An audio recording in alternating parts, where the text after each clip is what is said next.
अरहत स्पर्श चातुर्मास जैन बगीचे में होगा प्रवचन का आयोजन। चातुर्मास में हर सप्ताह जैन मुनि सुनाएंगे रामायण की कथा।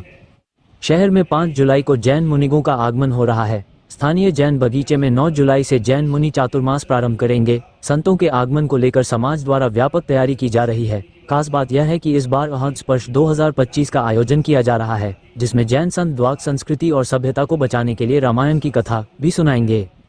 चातुर्मास को लेकर आयोजित प्रेस कॉन्फ्रेंस के दौरान वीरभद्र मुनि ने बताया कि चातुर्मास हमारे लिए आईना है। 4 महीने में धर्म का उपदेश दिया जाएगा। उन्होंने कहा कि शरीर का खुराक आहार है और आत्मा का खुराक ज्ञान है। हमें प्रकृति के अनुरूप अपना जीवन जीना चाहिए। उन्होंने कहा कि रामायण हमारी संस्कृति सभ्यता से परिपूर्ण है। इस चतुर्मास में प्रत्येक गुरुवार को रामायण के ऊपर भी प्रवचन रखा गया है।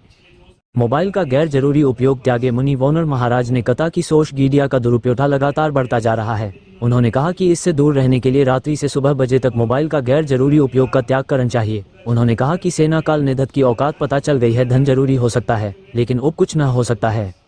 विशेष प्रवचन का आयोजन चातुर्मास को लेकर समाज के अध्यक्ष मनोज वेद ने बताया कि जुलाई से चातुर्मास प्रारंभ हो जाएगा और 7 जैन संत का आतानन 5 जुलाई को हो रहा है। उन्होंने बताया कि सुभाष द्वारा से कांटी लाइन होते तो जैन बगीचा तक पहुंचेंगे। उन्होंने कहा कि चतुर्मास में सर्वधर्म के लोगों के लिए विशेष प्रवचन होगा। चातुर्मास में सुबह 8:15 से 10 बजे तक प्रवचन आयोजित किए जाएंगे। और वहाँ आने वाले भविक आत्माओं को धर्म का वास्तविक बोध बताते हैं। कारण धर्म बिना इस जीव को शांति कहीं मिल नहीं सकती है। किंतु आज तक हमने चूक है कि हमने क्रियाओं को धर्म माना। चातुर्मास काल में अपन अपने आप को पहचान सकते हैं कि चातुर्मास एक तरह से अपने लिए मिरर का काम करता है, जहाँ अपन अपनी आत्मा के अंदर रहे हुए अवगुणों को, दोषों को, कमियों को जान के पहचान के उनको कमजोर करने का काम कर सकते हैं। इसलिए 4 महीने जब बारिश बहुत ज़्यादा होने के कारण चारों ओर जीवन गति बहुत ज़्यादा हो जाती है, तो जैन साधु इन 4 महीनों के दौरान एक स्थान पर रुक के और धर्म का उपदेश देके और लोगों को धर्म मार्ग में कैसे आगे बढ़े और किस तरीके से अपने जीवन में उस आनंद को प्राप्त करके और उत्तरोत्तर उसके अंदर वृद्धि करें, उसका मार्गदर्शन करते हैं। वो कार्य आगामी 4 महीने के दौरान यहाँ इस बार प्रार्थना गाँव में लगे हुए हैं। इस समय बारिश आदि बहुत ज़्यादा होने के कारण शरीर की प्रकृति को ध्यान में रखते हुए इस समय आहार का जितना कारण इस समय मौसमी बीमारी बहुत ज़्यादा होती है। अगर आहार को संतुलित किया जाए और अपने आहार को शाकाहारी बनाने के साथ साथ ज़्यादा गरिष्ठ वस्तु आदि नहीं लगे तो निश्चित तौर पर उसका शरीर के ऊपर, मन के ऊपर बहुत सुंदर इफेक्ट पड़ता है।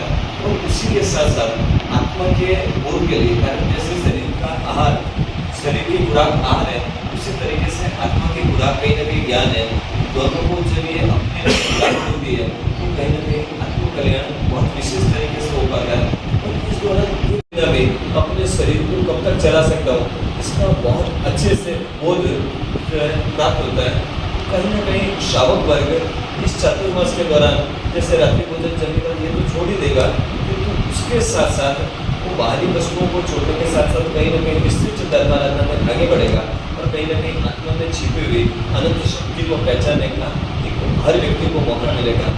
काम कि भाई चैन नहीं आएगा और बारिश रुक जाएगी, उससे उसको लाभ क्या होने वाला है। तो स्वयं भी उनके आश्रित जन भी सब दुखी होने। जैन साधु जगत में हर जीव के कल्याण की तमन्ना करता है कि छोटे से लेके बड़े का सभी का कल्याण हो। इसलिए कभी इस तरीके की मान्यता, कारण अगर साधु की इतनी कैपेसिटी हो वो बारिश चालू कर दे या बारिश बंद कर दे तो कुछ भी कर सकता है, तो ऐसी कैपेसिटी किसी के अंदर नहीं है। ये सिर्फ मिथ्या धारणा है। इन मिथ्या धारणा को कहीं ना कहीं अपने को अपने दिमाग से निकालना चाहिए। साधु भी एक आम इंसान जैसे, ठीक है, वो अपना प्रयास कर रहा है, पुरुषार्थ कर रहा है, कहीं ना कहीं हम भी आपके बीच में से ही निकले, कोई अलग मिट्टी से बने नहीं है। और आराधना द्वारा कहीं ना कहीं अपने अंदर जो आत्मा की शक्ति उसको पहचानने की कोशिश करें, किंतु प्रकृति के साथ खिलवाड़ करने की ताकत तो इस जगत में किसी को नहीं, इवन ईश्वर के अंदर भी नहीं है। वो भी समय आवे तो जैन धर्म तो मानता है कि ईश्वर का भी जब समय आता है तो उसको भी संसार से विदाई लेनी पड़ती है। अब चाहे वो हिंदू धर्म में देखो चाहे जैन धर्म में देखो, राम जी का जिस दिन राज्याभिषेक था उसी दिन उनको वनवास में जाना पड़ा, तो राम जी अपने वनवास को नहीं रोक पाए और अपनी मृत्यु को नहीं डाल पाए, कृष्ण जी भी नहीं रोक पाए और भगवान महावीर स्वामी को स्वयं हजारों लोग विनती करें कि प्रभु कुछ देर के लिए अपना आयुष्य बढ़ा लो। जब वो अपना आयुष्य नहीं बढ़ा पाए तो प्रकृति के अंदर क्या खिलवाड़ कर सकता है। इसलिए प्रकृति के नियम अटल है, उनको बदलने की ताकत इस जगत में किसी की नहीं है। प्रकृति अपना काम करेगी, हमें बस प्रकृति के अनुरूप अपना जीवन जीना है। आज जो बारिश आदि कम हो रही है, इसमें जैन साधु साध्वी का कोई रोल नहीं, कारण कई जगह बाढ़ वगैरह भी आ रही है। आपकी छत्तीसगढ़ में भी अनेक जगह, और पिछले 3 दिन से अपन देख रहे हैं लगातार बारिश का दौर चालू है। हमारे को आहारचर्या में भी अनेक बार जो है बहुत तकलीफ आती है, किंतु जैन साधु कभी ऐसा कोई कार्य नहीं करता कि जिससे इस जगत के अंदर किसी तरीके की कोई किसी जीव को तकलीफ आए। ये शक्ति किसी के अंदर नहीं है, इसलिए मिथ्या धारणा तो अपने से निकाल नहीं सकते। हमारा साहब सुबह आपको बात दिन से एक उपदेश होता, ईश्वर का जो संविधान है आज भी अटल है। मैं कभी झूठ नहीं बोलूँगा। तीसरा अदत्तदान, मैं चोरी नहीं करूँगा। चौथा मैथुन, मैं परिस्त्री गमन या विकार के कार्य नहीं करूँगा। और पांचवा परिग्रह, अपनी जरूरत से ज़्यादा इकट्ठा नहीं करूँगा। ये जो 5 अटल सिद्धांत है, इसको आज तक कभी कोई व्यक्ति ये नहीं कह सकता कि नहीं अब झूठ तो बोलना ही पड़ेगा, नहीं अब चोरी तो करनी ही पड़ेगी। जो अटल सिद्धांत है उसके अलावा भी जो भगवान ने साधु साथियों के लिए और श्रावकों के लिए जो रूल रेगुलेशन 2600 साल पहले बनाए, आज के हमारे जैसे वस्त्र, हमारे 2600 साल में कोई ड्रेस कोड चेंज नहीं हुआ। आपका तो जैसे जैसे फैशन बदलती है, आज से 100 साल पहले इसी भारत आर्य भूमि के अंदर लोग धोती कुर्ता और सिर पे पगड़ी आदि पहनते थे, किंतु आज अपने पूरी अंग्रेजी वेशभूषा गई। किंतु आज भी 2600 साल में भगवान के साधु के वेश में कोई परिवर्तन नहीं आया, उनके सिद्धांतों में कोई परिवर्तन नहीं है। जो उपदेश 2600 साल पहले परमात्मा दे रहे थे, उनके अनुयायी शिष्य वर्ग दे रहे थे, कोई उपदेश आज जो उपदेश दे रहे हैं वो हमारे इंडिविजुअल कुछ नहीं है। ये सारा हम तो डिलीवरी बॉय का काम कर रहे हैं, माल किसका है और परमात्मा का ही है। हमारा काम तो सिर्फ सेल्समैनशिप है, उसके अंदर कुछ कमीशन, कारण कोई व्यक्ति धर्म से जुड़ता है तो हमारा उसका कमीशन रुपये बन जाता है, और कहीं ना कहीं हमारे को भी आत्मकल्याण के अंदर कहीं सहयोग मिल जाता है। बाकी इससे ज़्यादा जो है नहीं है, कोई उसके नाम से भूमि नहीं है, कहीं कोई पैसा नहीं है, कहीं वो किसी स्त्री आदि से संबंध नहीं रखता है। 2600 साल से आज भी वो पैदल विहार भारत के किसी भी कोने में जाना हो, जैन साधु पैदल ही जाता है। इसीलिए जैन साधु को कहीं कोई पासपोर्ट वीजा आदि की कोई जरूरत नहीं। हमारे को नेपाल भी जाना हो, हमारे को रुकने वाला कोई नहीं। इवन कहीं भी जाना हो, हमारे को कोई लाइसेंस या हमारी आईडी नहीं दिखानी पड़ती, हमारी कोई आईडी नहीं है, किंतु हमारे को कहीं सिर्फ इस वेश के कारण कहीं अटकाया नहीं जाता है। इसलिए ये वेश का कमाल है कि या पवित्रता है कि जिसके कारण आज भी, और इसके अलावा भी अनेक रूल रेगुलेशन ऐसे हैं कि जिनको आज भी ऐसा नहीं लगता कि नहीं अब ये बदलना चाहिए। कारण कि भगवान ने जो कुछ कहा वो संपूर्ण ज्ञान के सहित का अनंत भावी को देखेगा, इसलिए उसके में कहीं कोई कितने परंतु हो ही नहीं सकता। हमारा साहब सोशल मीडिया का दुष्प्रभाव आपको बार बार लोगों को संदेश देता हूँ, बहुत जागृत करता हूँ। ये एक्चुअल में इतना खराब नहीं था कि तू हमने इसका दुरुपयोग कर दिया।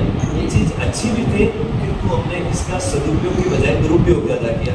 मैं लोगों को एक ही प्रेरणा करता हूँ इसके अंदर, है ना, कि एक काम रात्रि 9 से सुबह 9 तक गैर जरूरी मोबाइल का त्याग करना, कारण सबसे ज़्यादा गलत काम इस अंधकार के कारण और एकांत, अंधकार एकांत और अनंत काल के अंदर खराब संस्कार, इसके कारण ये मोबाइल का दुरुपयोग उस समय ज़्यादा होता है। तो इसलिए मैं एक लोगों को एक पहली प्रेरणा ये देता हूँ कि रात्रि 9 से सुबह 9 तक मोबाइल का गैर जरूरी उपयोग का त्याग करो।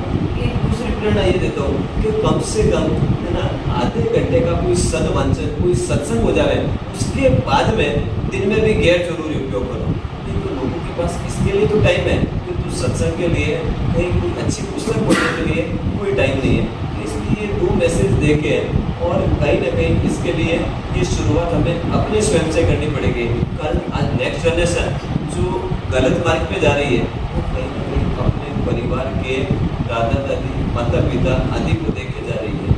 अगर वो वर्ग ये कार्य छोड़ देगा तो निश्चित तौर पे नेक्स्ट जनरेशन के अंदर इसका बहुत अच्छा जो है अपन परिवर्तन प्रभाव देख पाएंगे। आज भी ऐसे ऐसे घरघराने हैं कि जहाँ 8 बजे बाद में कोई व्यक्ति मोबाइल का उपयोग नहीं करता है। तो सोचते अपन भी अपने जीवन में लावें और कहीं ना कहीं बच्चों में प्रेरणा देवें कि बेटा इसका दुरुपयोग मत करो। इसके लिए कहीं ना कहीं अपन भी अपने फोन का लॉक खुला रखें और उनके भी उसी तरीके से देखें, तो धीरे धीरे आपसी विश्वास बढ़ेगा और कहीं ना कहीं दुरुपयोग हटेगा। उसके लिए साथ ही साथ परिवार के साथ 10 मिनट अपन बैठे और उनके उनके भावों को, उनके इमोशंस को भी समझे। बच्चे बड़े सभी पूरा परिवार एक साथ बैठता है तो कहीं ना कहीं हर व्यक्ति मतलब एक दूसरे के भावों को अपन समझ पाते हैं और कहीं छोटा मोटा कोई घर में आ रहा है उसका शुरुआत में ही इलाज किया जा सकता है। तो ये क्या धीरे धीरे मोबाइल की जरूरत खत्म हो जाती है। तो आज हर व्यक्ति अपनी अलग दुनिया के अंदर मस्त है। पिताजी अपने मोबाइल में अपनी चीज़ देख रहे हैं, माँ अलग देख रही है, दादा दादी अलग देख रहे हैं, तो बच्चे देख रहे हैं अपने को इसी में बिजी रहना है। घर में कौन है, क्या कर रहा है, क्या स्थिति में आज की तारीख में घर के लोगों को, साथ में रहने वाले लोगों को मालूम नहीं है। कारण इस मोबाइल ने सबके बीच में दूरियाँ बढ़ा दी है। हम कहीं ना कहीं नज़दीक लाने के लिए अपने को इसका दुरुपयोग करना है, सदुपयोग जरूर करना है। इसके लिए कुछ सुझाव करने ये नगरी संस्कारदानी है। उस तरीके का आचरण बाहर दिखना चाहिए। अगर संस्कारदानी वास्तव में एक्चुअल में बन जाए, आज मतलब मैं सिर्फ जैन वर्ग के हिसाब से नहीं कह रहा हूँ, मैं सकल राजनाथ गाँव संघ मतलब समाज के लिए कह रहा हूँ कि अगर हम हमारे जीवन में उस संस्कार को डेवलप करेंगे तो बाहर दिखने वाले जो शराब आदि की दुकानें अपने आप को बंद करने की हमारे को जरूरत नहीं पड़ेगी। अगर हम उनका उपयोग नहीं करेंगे तो अपने आप बंद हो जाएंगे। तो इन संस्कारों को अब जीवंत बनाना है। कई बार जैसे मैं एक चीज़ कहता हूँ कि अयोध्या में भगवान मंदिर में तो विराजमान हो गए, किंतु अब उन भगवान को हृदय में विराजमान करना है, अपने जीवन शैली में उनके सिद्धांतों को लाना है। इसलिए इस चातुर्मास के दौरान हर गुरुवार को रामायण जो एक भारतीय संस्कृति है उसका भी परिचय हमने रखा है कि हम कम से कम अपनी उस संस्कृति से तो रूबरू हो गए जो है ना, जिसके द्वारा अपन चाहें तो जबरदस्त आनंद ले सकते हैं। तो हमने हर गुरुवार को रामायण के ऊपर प्रवचन रखा है तो हम समझें कि देश की संस्कृति क्या थी। बस वही चीज़ में संस्कार डाली, संस्कृति और संस्कार चीज़ एक ही है। हम कहीं ना कहीं व्यक्ति अपने आप हम अपना नाम रख ले रहे हैं, किंतु वो कब सार्थक बने जब वो अपने जीवन में चरितार्थ दिखे। तो वो चरितार्थ दिखना चाहिए हर व्यक्ति अपने पहले स्वयं के जीवन से फिर परिवार के अंदर जहाँ जहाँ खुले चलता है उनको इस तरीके के संस्कार दे रहे हैं कि निश्चित तौर पे हमें तो आनंद हो गए कि नहीं, हम जो है सभ्य समाज से बिलोंग करते हैं। हमारे जीवन में ऐसी कोई कमी नहीं है कि जिसके कारण जो है सज्जनों के बीच में हमारे को मुँह नीचा करना पड़े। अगर किस तरीके का जीवन अपन जीते हैं और कहीं ना कहीं एक ही चीज़ कहना चाहूँगा कि 24 घंटे में से 1 घंटा तो अपन अपनी आत्मा के लिए निकालें कि 1 घंटा तो अपन सत्संग, स्वाध्याय, प्रवचन आदि कोई भी चीज़ द्वारा जुड़ गए और इसमें अभी और जो सुधार हो सकता है उस सुधार को करके और आगे बढ़ेंगे। निश्चित तौर पे ये जो संस्कारदानी इसका नाम है वो कहीं ना कहीं नेशनल लेवल पे आएगा, इंटरनेशनल लेवल पे आएगा। तो इस संस्कार को और दृढ़ बनाने का प्रयास कर सकते हैं। होने वाला है, कौन कौन संत आ रहे हैं, कहाँ से आ रहे हैं और कहाँ होगा? 2025 चातुर्मास प्रारंभ होने जा रहा है जो कि 9 तारीख को प्रारंभ होगा, जिसका मंगल प्रवेश परसों 5 जुलाई को 7:45 को सिंह द्वार दिल्ली दरवाजा से होना है। हमारे यहाँ 7 अठाना साधु जी आ रहे हैं। परम पूज्य विनय कुशल मुनि जी, परम पूज्य वीरभद्र विराग मुनि जी, नंदीसेन मुनि जी, सोमभद्र जी, सुहस्तिभद्र जी, हंसभद्र जी, ऐसा करके 7 साधु जी हैं जिनका भव्य प्रवेश 5 जुलाई को 7:45 के दिल्ली दरवाजा से कामठी लाइन होते हुए जैन बगीचा पधारेंगे। वहाँ पे तो सत्संग में अभी महाराज साहब ने बताया कि गुरुवार को विशेष बताएंगे जी। इस 4 मास के दौरान जितने भी गुरुवार पड़ेंगे उस दिन एक विशेष प्रवचन सर्वधर्म के लोगों के लिए रहेगा, चाहे वो जैन हो अजैन हो। एक विशेष प्रवचन रामायण पर, महाभारत पर, उनके ऊपर विशेष प्रकाश डाला जाएगा। कहाँ पर होगा? जैन बगीचे में होगा। जैन बगीचे का जो उपाश्रय भवन है, पूरे 4 महीने का प्रवचन वहीं होगा। प्रवचन सुबह 8:45 से 10 बजे तक रहेगा। एक तरफ आप सर्वधर्म बोल रहे हैं, दूसरे तरफ केवल हिंदुओं की बात कर रहा मैं, तो बौद्ध क्यों आएगा, क्रिश्चियन सिख लोग क्यों आएंगे? सभी लोग भाई हमने सभी नागरिकों को निवेदन किया है, उसमें जिसको आस्था होगी वो आएंगे। हाँ, जिसकी भी आस्था होगी। हमारा पूरे संस्कारधानी नागरिकों से निवेदन है कि आप धर्म लाभ लेने जरूर पधारें। आपका नाम? मनोज बैद, अध्यक्ष सकल जैन श्री संघ, राजनांदगांव।